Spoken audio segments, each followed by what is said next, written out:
Olá, está no ar o Mangueirosamente. O programa foi feito para ouvir e contar história. E hoje vamos falar sobre história do Brasil, história do Pará, com o mestre em antropologia e história, professor Aldrin Figueiredo. Tudo bem, Aldrin? Tudo ótimo. Vou te chamar de professor, né? Quero fazer só um relato. Eu fiquei encantado com uma palestra que você fez lá no Instituto Histórico e Geográfico do Pará, falando justamente do que nós vamos conversar, que é sobre a adesão do Pará à independência. Exatamente. Lá no Instituto Histórico eu sou diretor do museu, sou membro do Instituto Histórico e nós montamos uma exposição, fiz a curadoria dessa exposição junto com a professora Nazaré Sarges, e é alusiva, né, quer dizer, comemorativa, mas ao mesmo tempo crítica desse debate sobre independência no Brasil. Pois é, agora me diz uma coisa, por que o Pará foi o último a aderir à independência do Brasil, que se comemora no dia 7 de setembro, mas pelo que eu vi, cada lugar tem a sua data comemorativa. No caso daqui de Belém, do Pará, no caso, foi agosto, é isso? Isso. A gente costuma lembrar da independência nessa data do 7 de setembro, né, que é o grito do Ipiranga. Nem sempre foi assim. No século XIX, outras datas foram importantes. O nascimento do imperador, do Pedro I. O 7 de setembro só foi uma data consolidada posteriormente. E quando ocorreu essa, digamos, proclamação da independência, as outras províncias não imediatamente aderiram a essa ideia do Império do Brasil. Pedro I estava muito associado ali às províncias do Sul. A questão da distância, que a gente sabe até hoje, ele estava muito ligado aos grupos, à elite paulista, à elite carioca, e as elites, digamos, da Bahia, de Pernambuco, do Pará, do Maranhão, estavam muito distantes. Essas províncias foram províncias, digamos, rebeldes a esse processo de independência, né? Agora, por que chegamos a ser o último? Tinha uma certa revolta aí na história? Nós fomos o último porque, primeiramente, o Grão-Pará era o mais distante. É bom lembrar isso, né? Não éramos ainda, nós éramos província do Grão-Pará, né? Exatamente. O Grão-Pará, até a independência, quer dizer, tem dois movimentos aí que ocorrem no início do século XIX. Um é a vinda da família real para o Brasil em 1808. O rei Dom João VI vem com a sua mãe, a Dona Maria I, e ali mais ou menos já se desenha uma ideia de que o Brasil tem uma centralidade e pode se tornar independente. Então, essa vinda da família real para o Brasil, lembremos que ela vem por causa da invasão do Napoleão na Península Ibérica, aquele processo de expansão napoleônica. E ele vem, tanto que a gente estuda como fuga da família real. O rei fugiu para o Brasil. Então... deixou muito a ver navios, né? Exatamente. Vem ele e vem a rainha de Portugal, a dona Carlota Joaquina. E a rainha, a verdadeira rainha, porque, na verdade, ele era o príncipe regente. A partir de 1817, ele passa a ser o rei, né? Ela é declarada louca, e, posteriormente, o filho, já em 22, proclama a independência. Nesse processo de proclamação da independência, tem que entender que o Pará, o Maranhão, era um território independente. No período colonial, havia como que dois Brasis, o Grão-Pará e Maranhão, com capital em Belém. Primeiro foi em São Luís, lá no século XVII, e a partir do século XVIII a capital é em Belém. Então, mais ou menos toda essa Amazônia que a gente conhece hoje, sem o Acre. E o resto era o estado do Brasil. Com a vinda do rei, se junta tudo, né? Portugal, Brasil e Algarves. E aquele antigo estado se conformam nas províncias, e o Pará, né, se separa da província do Rio Negro, se separa da província do Maranhão, mas continua muita a presença de uma elite portuguesa, não só aqui no Pará. A presença dos portugueses sempre foi muito forte no Pará. Fortíssima e dominante, totalmente, né? Quer dizer, não somente a elite política, como a elite econômica. A independência do Brasil, para quem era português, rico, comerciante, fazendeiro aqui, era também problemática, porque eles tinham muito comércio com a Europa, com Porto, com Lisboa, com a França, com os Estados Unidos, inclusive, e a independência causou impacto nisso. Então, a maior parte da correspondência que a gente conhece desse período são essas elites, digamos assim, econômicas, preocupadas como vai ter esse problema internacional. Mais ou menos como é hoje, que a gente tem as barreiras comerciais, as taxações, os embrólios nessa política, digamos assim, econômica. E isso pesou muito. Mas essa não adesão imediata, isso quer dizer que seria essa elite, ou seja, existe uma camada popular também ali que não estava satisfeita com essa independência? Nesse momento, a camada popular ela é mais reticente contra os portugueses, não é contra a independência. É que o Pedro I também é visto como português. Lembra que ele nasceu em Lisboa, ele é filho do rei, e ele é um príncipe assim que não era visto de forma duvidosa. Quer dizer, a relação da população com o imperador só vai ocorrer com Pedro II. O Pedro I era visto com certa preocupação pelos patriotas brasileiros, paraenses, e pelos portugueses, porque também, para os portugueses, ele estava traindo o pai, estava traindo Portugal. Então, ele era visto de uma maneira muito dúbia, a relação. Então, a independência foi algo bastante complicado. E o que a gente vai ver desde esse 1822, que quando ocorreu o Grito do Ipiranga, aqui nem se apercebeu muito, só alguns partidários. Até porque eu acho que a comunicação era mais difícil, quer dizer, mais difícil não, era quase inexistente, era super difícil, né? Nós tínhamos muito mais relação com Lisboa e também a chegar até o Rio de Janeiro de navio, de embarcação, era mais complicado do que ir direto para Lisboa. E nós sabemos disso. Isso perdura até depois, no período da borracha, Belle Époque. Porque as correntes marinhas, tem uma questão, inclusive, de natureza, as correntes marinhas. E hoje a gente pode fazer uma alusão do avião, né? O avião é 12 horas do Rio de Janeiro para Lisboa, daqui é 7 horas. Então, a proximidade nossa com a metrópole era muito maior. Agora, eu quero que você... Claro, que eu vi você lá na sua palestra, que você detalha muito bem isso. Como é que era Belém nessa época? Belém, nesse momento... Se resumir ali ao centro histórico, aquilo era a cidade onde a gente chama de centro histórico, ali a parte do ver-o-peso, do comércio. A cidade era basicamente dois grandes bairros, que era a Cidade Velha e a Campina, que é o comércio. Né? Campina ia até onde? A Campina Qual é o limite da Campina? Mais ou menos a Presidente Vargas. Sim, onde hoje é Presidente Vargas, Praça da República. Terminava ali. A partir dali começava uma estrada, que é a Estrada de Nazaré, onde tinha ermida e chácaras, basicamente chácaras. E então, tudo ali era... Os canais, os alagados. Os canais continuavam e era Campina, os dois bairros, que era considerado o bairro do comércio, que é hoje a Campina, e o bairro da cidade, a Cidade Velha.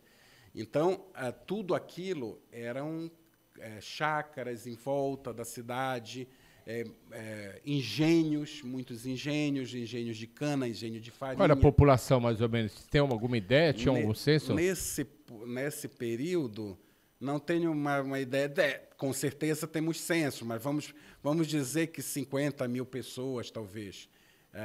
Porque Belém vai ter 100 mil pessoas, muito já no final do século XIX. Uma elite composta por portugueses, e quem fazia parte a gente está falando aqui de uma elite branca. Né? Eu estou estendendo aqui uma população maior, porque tem muitos indígenas trabalhando com essas famílias, são de serviços domésticos, limpeza urbana, tem uma escravidão urbana importante em Belém. E essas pessoas olham a independência com um aceno de liberdade. Né? Esse que era o grande medo dessas elites, que os escravizados vissem a independência com acenos de liberdade, que aquela independência pudesse soar entre os escravizados como independência também liberdade, abolição da escravidão. Esse foi um tema que rondou na cabeça. E os indígenas também. Os indígenas têm um conceito que é muito importante, que é a autonomia, que é assim, independência, o Brasil pouco interessa, mas que eu pudesse ser autônomo de gerenciar a minha vida, uma ideia de liberdade, que é mais ou menos o que perdura até hoje em relação às comunidades indígenas. A gente podia falar das comunidades indígenas. Voltando a essa adesão aí, eu sei que tem uma fragata que chega, que fica fondeada onde hoje é Salinas, Isso. Esse processo. Uma fragata inglesa. Isso ocorre um pouco depois. Primeiro, como uma espécie de ameaça, exatamente, né? Começa quando ocorre o Grito do Ipiranga. A partir daí, entre 1822 e 23, é uma sucessão de disputas do governo, das juntas governativas de Belém. Os portugueses querendo anular as eleições para que as juntas tivessem majoritariamente portugueses, e os brasileiros, que eram partidários da independência, partidários do Pedro I, nessa disputa. Quando ocorre um evento que é fundamental, ocorre em 14 de abril de 1923. Portanto, nós temos a Rua 14 de Abril, que foi um motim em que vários desses líderes eles se reuniram basicamente na casa de um italiano chamado João Balbi. João Balbi e líderes populares, na verdade. Populares, ou uma mistura aí. Tinha elite, tinha... Porque são cadetes, né? O Bernaldo Couto é cadete, o cônego Jerônimo Pimentel, o bairro do Marizal, digamos assim, todo estava reunido aí, que é Antônio Barreto, Jerônimo Pimentel, Bernaldo Couto, José Pio. São essas lideranças que fazem o motim. Eles se reúnem ali no centro e querem estabelecer uma artilharia. O Boaventura da Silva é um cara que é um comandante. Ele diz, não, nós não vamos avançar muito, e aí o movimento é sequestrado, digamos assim, é dominado. Eles são degredados, vários... Mas a reação é de quem? A reação é da guarda, né, da guarda da província, né, do policiamento provincial. Que era, no caso, o governador? Existia uma pessoa que seria a figura do governador hoje em dia? Existia o presidente de província. Presidente de província. Presidente de província. Nós estamos aí na passagem da colônia para o império, né? Quer dizer, ainda está naquele regime dos capitães generais. O primeiro presidente só vai ser empossado em 1825. Então, é um período, quando ocorre a independência, é um período que vaga o comando, né? Por isso são juntas governativas, em que faz parte o bispo. Sempre o bispo está presente, ou, na época, era o cônego, o Dom Romualdo de Seixas. Então, foi um período de muita instabilidade. Não tem uma liderança política no governo. Era o comandante de armas que defendia a cidade. Então, que era o Vilaça nessa época. Então, o que ocorre? Esse movimento foi sufocado, se estabelece uma junta um pouco partidária à independência, porém muito conservadora, e aí é que entra a tua pergunta. Aí, os populares, a imprensa, que era basicamente uma figura muito importante na época, o Felipe Patroni, que traz a imprensa em 1822, que começa a circular esses jornais aqui, eles ficam insatisfeitos com esse governo, digamos assim. E aí tem um grande motim em agosto, e no dia 5 de agosto chega esse preposto inglês, né, que é o John Pascoe Grenfell. Ele vem em nome do Lord Cochrane, que é um comandante. Os ingleses já dominando o império, na verdade. Era um acordo, eram mercenários contratados pelo Pedro I, eram marinheiros britânicos, contratados pelo Pedro I. Eles já atuaram lá no Chile, atuaram na Argentina, e atuaram em várias independências, em vários processos assim. A Marinha Britânica fazia muito esse serviço. Eles foram contratados e vêm para cá com esse discurso de adesão. Tem que entender que eles lutaram na independência da Bahia, lutaram em Pernambuco, impuseram a adesão no Maranhão e seguiram para cá. E esse navio fundiado lá em Salinas? Salinas, exatamente. Eles chegam em Salinas e vêm para Belém. E aqui ele diz, olha, eu tenho 96 militares comigo e uma fragata está chegando aí com muitos navios, nós conquistamos o Maranhão. Isso foi visto depois como um blefe. Ele jogou um blefe, né? E aí, meio que obrigou a adesão do Pará, que é assinada 15 de agosto. Mas a adesão o que que era? Era um documento trazido por eles traziam esse documento? Não, eles faziam aqui, era uma adesão, mas tinha um modelo. Chegando em Belém, viu que não tinha nada daquilo? Exatamente. Não foram recebidos hostilizados? Foram recebidos com preocupação, porque os portugueses também estão interessados, é dividida essa ideia da independência. Uns querem, outros não querem. Então, ela foi imposta, né? E esse processo, até que houvesse adesão, houve um motim anterior, que é esse motim famoso, que 256 paraenses que se rebelaram foram colocados no porão de um navio chamado Brigue Diligente. Era um brigue, um navio de guerra, menor navio de guerra. E, na noite, devido a estarem se batendo lá dentro, eles jogaram cal e fecharam a escotilha. E no dia seguinte, 252 corpos foram retirados de lá de dentro. Que ficou conhecido como o motim Tragédia do Brigue Palhaço. Tragédia do Brigue Palhaço. Por que Brigue Palhaço? Porque esse nome foi dado posteriormente, primeiro era Brigue Diligente, né? Então é muito interessante que os aspectos simbólicos, essa imagem ficou quase como uma espinha na garganta, né? Como uma coisa trágica que ocorreu. Esses corpos foram enterrados aí na frente de Belém, num sítio, pé na cova. Teve pesquisas do Museu Guild posteriormente feitas e que encontraram restos ainda. Em que parte, mais ou menos, da cidade? É uma ilha dessas aí na frente, que eles chamam sítio Pé na Cova. E foram encontrados. Desses, quatro foram retirados ainda vivos. E um só sobreviveu, chamado João Tapuia. Ali foi, assim... Que, aliás, um nome interessantíssimo. João Tapuia deve ter alguma origem indígena. Esses nomes, e a gente vai ver posteriormente no outro movimento, a cabanagem, tem muitos nomes ou indígenas ou de animais. Chico Onça,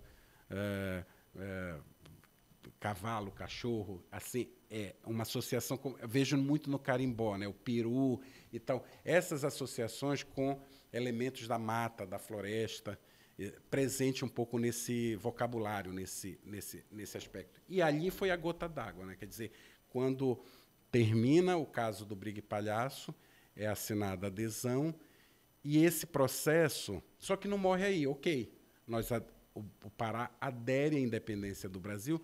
Só que ali se vê a embrião de um movimento que vai eclodir na província 10 anos depois, né? Que é a cabanagem. Que é a cabanagem importantíssima. Agora, um fato que eu estive pesquisando e lendo, assistindo uma aula tua pelo YouTube, aliás, uma aula que eu recomendo, muito interessante sobre a história do Pará, falando aí de todas as pessoas aí que você falou, Boaventura da Silva, enfim, todas as pessoas que às vezes a gente nem sabe quem é. Os nomes das ruas. Mas uma das coisas que eu achei interessante foi pegar o Batista Campos, né? Colocaram na frente ali do Largo do Palácio, colocaram um canhão na frente do canhão, ameaçado de morte. Exato, foi eles. Esses todos foram presos.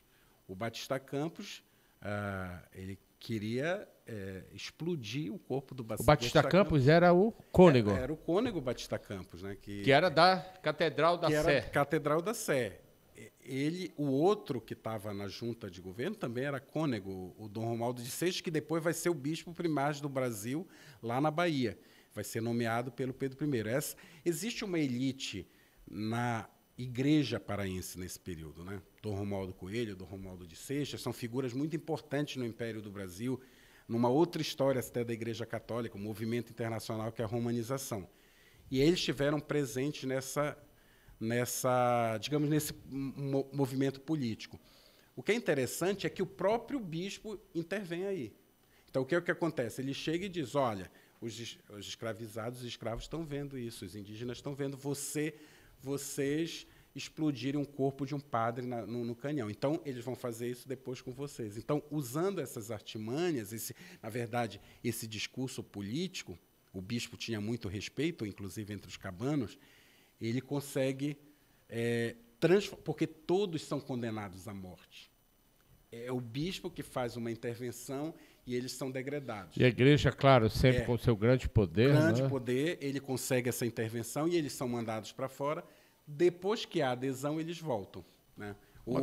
O João Balbi, por exemplo, vai para o Maranhão, constitui famílias, estão até hoje por lá, os Balbi. Uma das coisas que eu li também, que achei interessante, é aquela coisa do painel que existe no Palácio da Cabanagem, aliás, onde foi a assinatura. A assinatura da adesão foi exatamente aonde? No Palácio do Governo hoje. Porque o Palácio da Cabanagem... Que é o Antônio Lemos. É o Palácio Lauro Sodré. Exatamente. Aquele Palácio Lauro Sodré ainda é anterior, foi construído lá no período pombalino. Ali moravam os capitães generais. E no período da independência foi feita a adesão e na Cabanagem foi ali morto o governador, Bernardo Lobo de Souza, que é uma história que tem tudo a ver com isso que a gente está falando, porque ela é realmente consequência desses motins. O corpo é tirado para fora do palácio e tem todo um ritual, que é uma espécie de imolação do corpo. Os indígenas, tem crônica dizendo que os pretos, os africanos, falam em língua da África, cantam em volta do corpo, cospem, perfuram o corpo posteriormente. Ou seja, tem uma espécie de rancor que é guardado de um processo antigo de espoliação, né?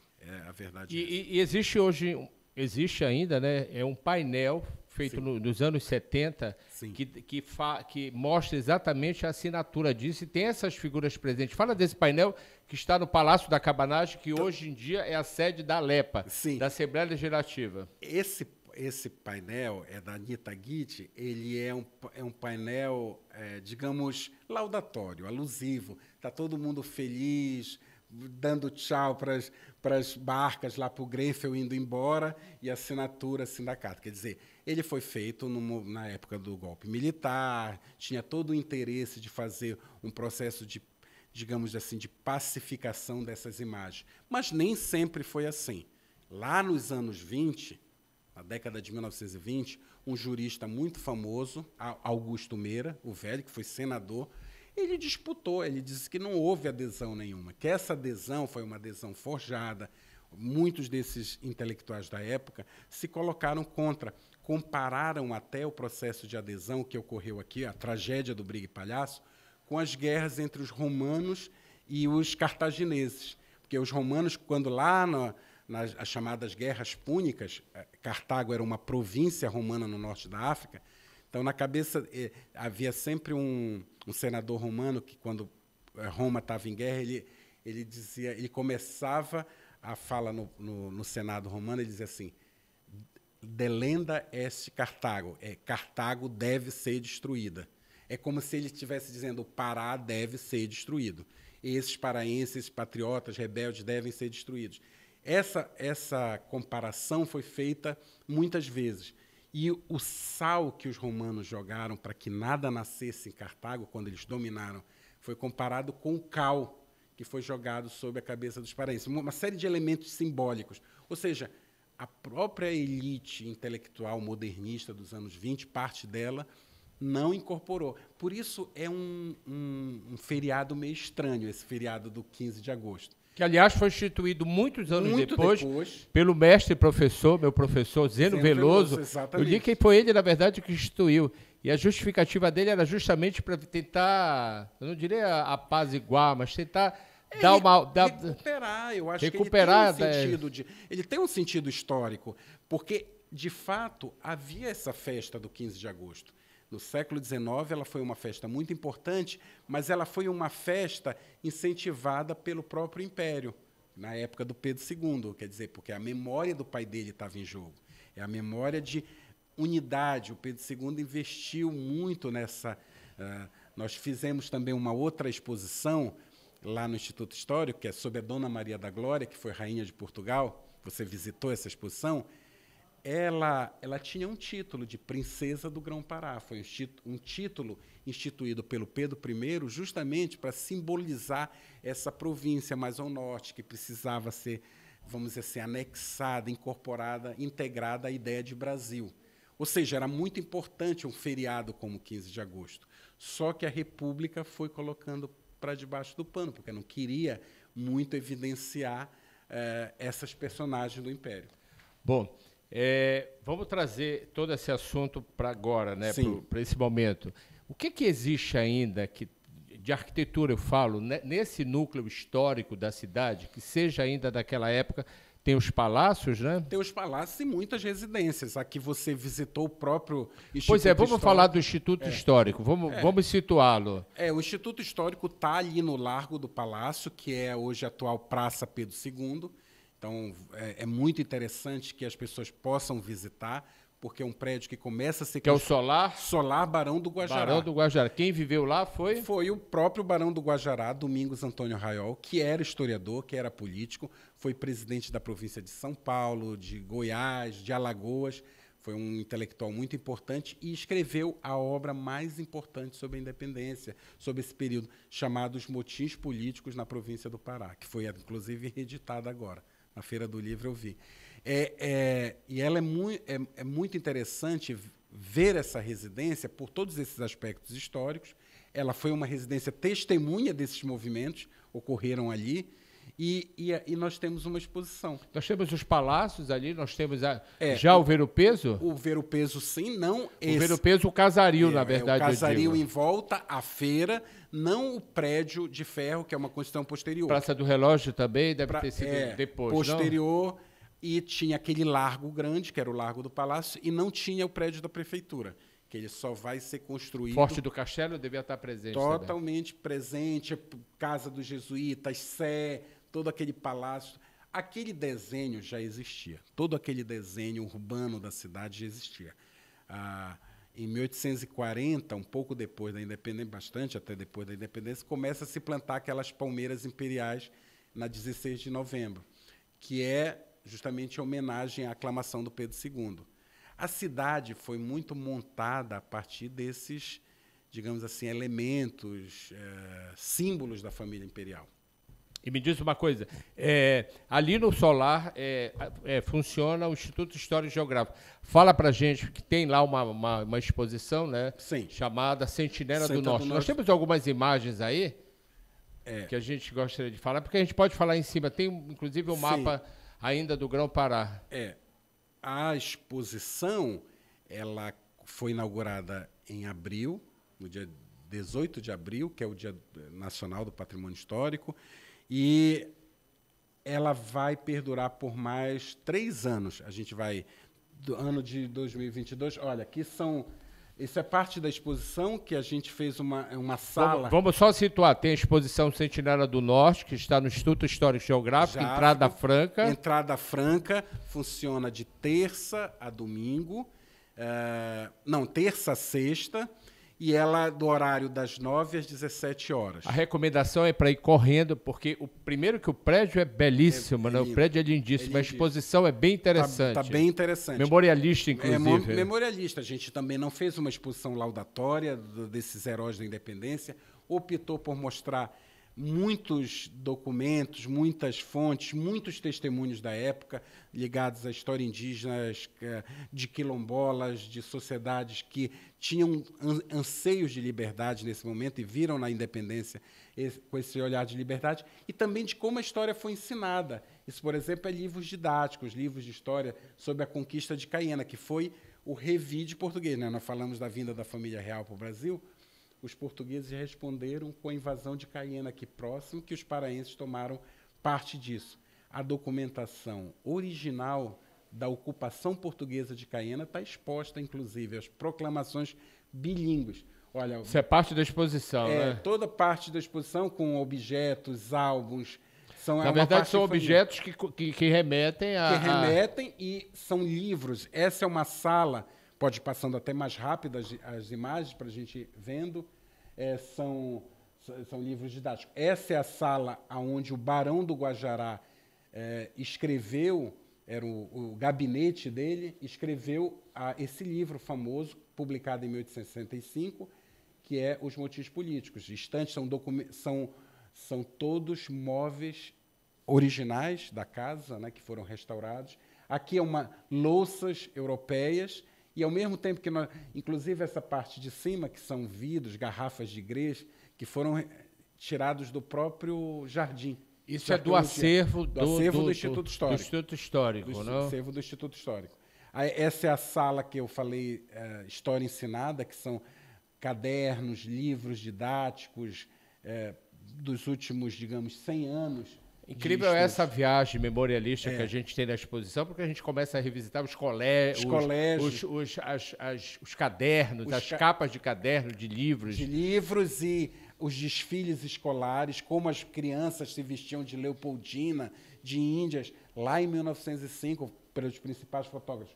Isso são os banners, né, os pôsteres que a gente falando de o debate sobre a Constituição, lá no Porto, a vinda da família real, e alguns objetos que são bem interessantes. Não sei se vai passar numa próxima imagem, mas eu vou comentar um.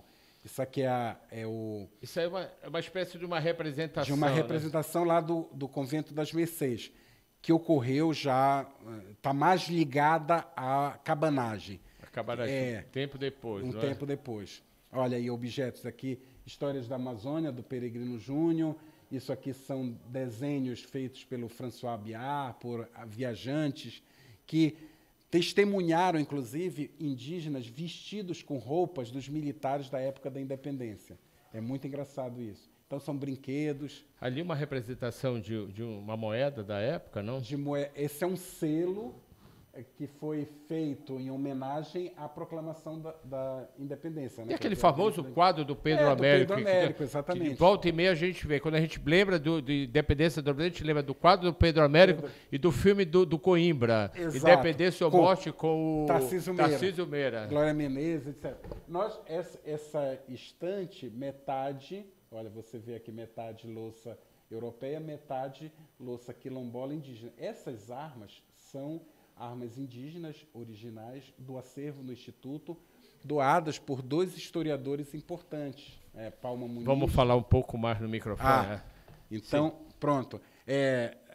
Armas indígenas originais doadas por 2 historiadores que foram uma foto genial, né? Essa foto é linda, foi doada pela Elza Lima, feita em Faro, nos festejos da independência, né, do 7 de setembro. E a gente, com essa foto, a gente quis um pouco fazer essa pergunta. Quem é mesmo o herói da independência? Ladeamos, né, lá estava o José Bonifácio e o Tiradentes, e esse broche é uma raridade que a gente tem no Instituto. Foi usado pelos voluntários da independência em 1823. Eu acho que nós somos o único museu que tem isso. Tem um documento do próprio Pedro I orientando como deveria se usar no chapéu ou no braço. Naquele quadro famoso da Maria Quitéria, ela aparece com esse broche aqui no braço. E já está escrito, Independência ou Morte, o lema. A gente sabe que o país não é de agora, né? Que a gente vive uma crise muito forte com relação à cultura.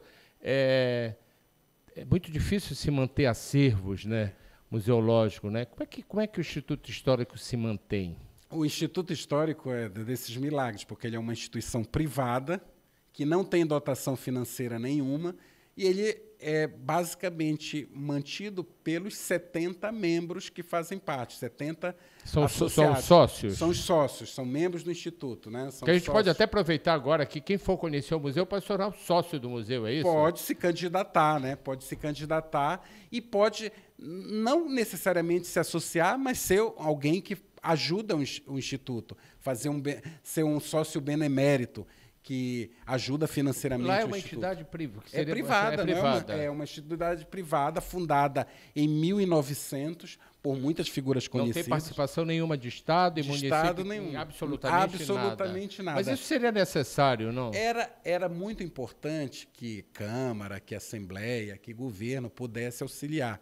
Mas, em algum momento, essas tratativas ainda não se efetivaram. Que, aliás, eu estou vendo um movimento agora interessante. Ali foi colocado à venda o prédio do Bixaramatá, que é praticamente colado ali, ele está na esquina. Né? Tem um movimento para implodir e transformar aquilo num espaço público, integrar tudo aquilo, porque parece que aquilo é a única coisa, é o único monstro que foi colocado ali. Não é? O restante ali é tudo tem de época. Tem um pouco vários monstros. Tem outros, vários. Né? Não, mas eu digo ali que ele está muito próximo. Aquele está muito próximo. Poderia ser servido como espaço público. Mas a própria Lepa, se a gente pensar, né, que aquele prédio poderia ter sido feito a partir daqueles prédios antigos, né? Foi meio monstrengo ali. Tem o tribunal também atrás do palácio. O fórum, era o jardim do palácio, né? Imagine, é uma coisa que pode se pensar mais para frente. Eu acho que no futuro isso vai ser... Inclusive me falaram essa semana uma ideia de transformar aquele espaço ali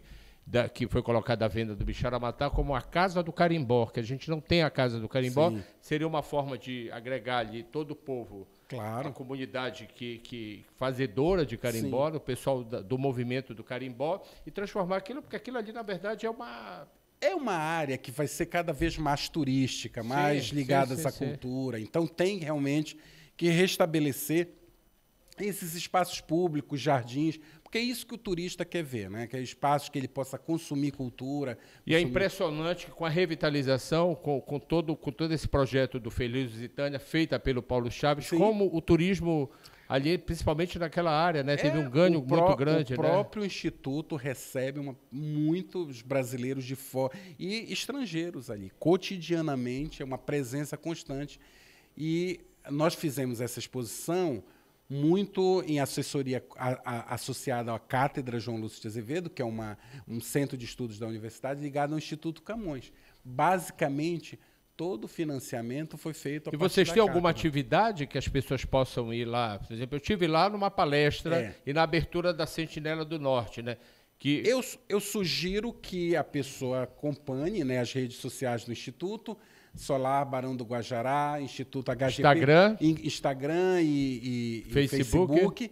E lá você vai ter... Instituto Histórico Geográfico do Pará. É @IHGP-PA. E a outra, Solar Barão do Guajará. Solar do Barão, Solar Barão do Guajará. É fácil. Se você jogar no Instagram, Solar Barão do Guajará e Instituto Histórico, vai cair lá. Também uma das atividades que eu achei mais interessante foi a coisa do chá da baronesa, né? Nós temos uma sócia do Instituto, a Paula Caluf, que é uma estudiosa do chá, ela tem todo o interesse. É uma tea sommelier. Exatamente. E ela faz regularmente um chá, que é chá da baronesa. A Dona Maria Vitória Sherman, ela era casada com o Barão do Guajará, e ela foi uma maneira também... entre outras questões que são importantes, da cultura do chá, etc., é valorizar essa figura feminina. Sabe que a casa é uma herança dela. O barão casou, botou o nome na casa e ela ficou uma figura esquecida, mas a casa era a propriedade dela, vem do lado da família dela. Então, esse movimento também tem um empoderamento feminino, digamos assim, recuperar, né? Recuperar essa figura que estava esquecida, que é uma figura muito interessante. E a Paula fez isso. Então, e é muito procurado. Todo chá e os jantares, enfim, geralmente se aberto ao Mas é público importante também. Que a gente vai começar numa época de grande movimento ali no centro histórico, não só turístico, mas as pessoas circulando ali durante a Semana do Sírio, enfim, Ver o Peso, Alto do Sírio, que as pessoas descubram, na verdade, o solar. Exato. Não é? O Instituto Histórico, todos os anos, faz parte do Alto do Sírio. Lá é feita a coroação de Nossa Senhora. Das Marias é na sede do Instituto. O Instituto está integrado já desde sempre ao Alto do Sírio. E, geralmente, nós fazemos também uma festa interna, uma festa dos próprios membros durante o Sírio. Mas será aberto, eu não sei ainda detalhes, mas com certeza vai ser divulgado nas mídias sociais, que a gente tem uma proposta também de abrir uma exposição, uma pequena exposição interna, alusiva à relação do Instituto com o Sírio. Agora, voltando lá ao ato de assinatura lá da adesão do Pará à Independência, onde é que está esse documento? Está no arquivo público, no nosso arquivo. Né? Ele existe, pode ser visto, inclusive? Pode ser visto. Não só ele, como vários outros documentos associados. Por exemplo, as atas das juntas de governo. Então, essas atas que eram feitas de todas essas reuniões, elas existem. Elas fazem parte do nosso arquivo histórico, o Arquivo Público do Estado do Pará. Toda a documentação política é vista. E muitos desses documentos também nós colocamos nessa exposição. O juramento da Leopoldina, documentos brasileiros e locais, as atas dos municípios, por exemplo. Não só a província teve o rito de adesão, mas os municípios também. Por exemplo, está na exposição a adesão de Vigia à Independência do Brasil. Quer dizer, as câmaras municipais que já existiam, elas também passaram por esse processo. Essa ligação do Pará, né, lá atrás do Grão-Pará, é tão forte com Portugal que a gente tem 22 cidades, né, paraenses com o mesmo nome das cidades portuguesas. Isso é uma ligação muito grande. Foi um prazer enorme falar contigo. Vamos chamar a atenção do Instituto Histórico. Eu acho que é um lugar que tem que ser conhecido, tem que ser visitado. E a gente tem mais assunto para conversar. A gente vai marcar outros e outros para te contar todas as histórias aí do pessoal lá do bairro do Marizal, né, que você falou. Quem é Antônio Barreto, quem é essa turma toda. Quem é Antônio Barreto, quem é Jerônimo Pimentel, todo esse povo que a gente conhece só de nome, vê.